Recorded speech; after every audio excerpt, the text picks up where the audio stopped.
ազգային ժողովի մեծարգո նախագահ, օրենսդիր գործադիր դատական իշխանության հարգելի ներկայացուցիչներ, հարգելի ներկաներ, նախ ուզում եմ պարզաբանել ինչի համար ենք մենք այսօր հավաքվել։ Մենք շատ վաղուց ունենք ռազմավարություններ թվայնացման վերաբերյալ եւ այս տարի էլ հունվարին մենք կառավարության եւ խորհրդանի ներկայացուցիչների կազմով հավաքվեցինք մեր առաջիկա անելիքների առաջնահերթությունները որոշելու համար եւ այդ ժամանակ ես խնդիր դրեցի նախարարությունների առաջ այս տարվա առաջնահերթությունների վերաբերյալ եւ բոլոր նախարարությունների առաջին առաջնահերթությունը թվայնացումն էր։ Իհարկե այն ժամանակ էլ անկեղծ ասեմ, ես չէի մտածում, թե մենք շատ հեղափոխական փոփոխություններ ենք բերելու այս տարվա ընթացքում, բայց ուզում եմ նաև պարզաբանել իմ վերլուծությունը, թե ինչու մեզ չի հաջողվում թվայնացման ոլորտում հեղափոխական փոփոխություններ իրականացնել կամ առնվազն այն տեմպերով, որ մենք ցանկանայինք, իմ վերլուծությունը ցույց է տալիս, որ դրա ֆունդամենտալ պատճառներից մեկն այն է, որ մենք այնքան լավ չգիտենք, թե ինչա թվայնացումը, ինչի համար այն թվայնացումը,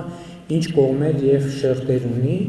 եւ մեր կներեք, եթե կոպիտ հնչի, չիմացությունը մեր առաջընթացի կամ բացակայության կամ դանդաղության հիմնական պատճառն է։ Ու ընդհանուր առմամբ մենք գիտենք իհարկե թվայնացում բառը գիտենք ինչ է նշանակում, թվայնացման որոշ շերտերի մասին տեղյակ ենք, բայց հիմա իմանալ ինչ է կյանքը չի նշանակում իմանալ ինչ է կենսաբանությունը կամ տեղյակ լինել կենսաբանության մասին, կամ իմանալ ինչ է բույսը դեռևս չի նշանակում իմանալ թե ինչ է բուսաբանությունը, եւ ընդ որում ուզում եմ ասել, որ թվայնացման շուրջ աշխատանքի ընթացքում ես տեսել եմ նաեւ մեր խնդիրները փորձագիտական մակարդակում, որովհետեւ ես հիշում եմ տասնյակ քննարկումներ, երբ որ ասում է, որ Էստոնիայում էսպես է, Էստոնիայում էսպես է, Էստոնիան էսպես են արել, Էստոնիայում էսպես են անում, Ես եղավ, որ անցած տարի պաշտոնական այց ունեցա Էստոնիա եւ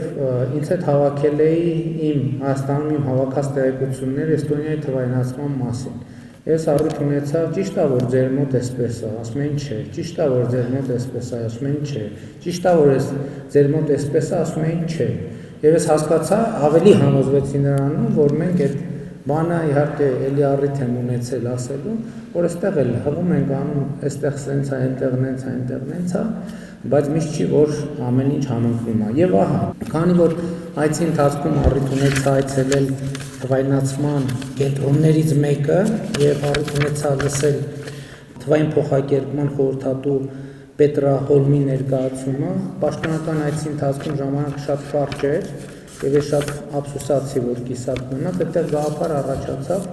որ Պետրա Հոլմին հրավիրենք, որ գա այդ նույն կամ դրա նման կամ մեզ համար հատուկ պատրաստված ներկայացումը, պրեզենտացիան մեզ ներկայացնի, թե ինչ է թվայնացումը, ինչի համար է, ինչպես է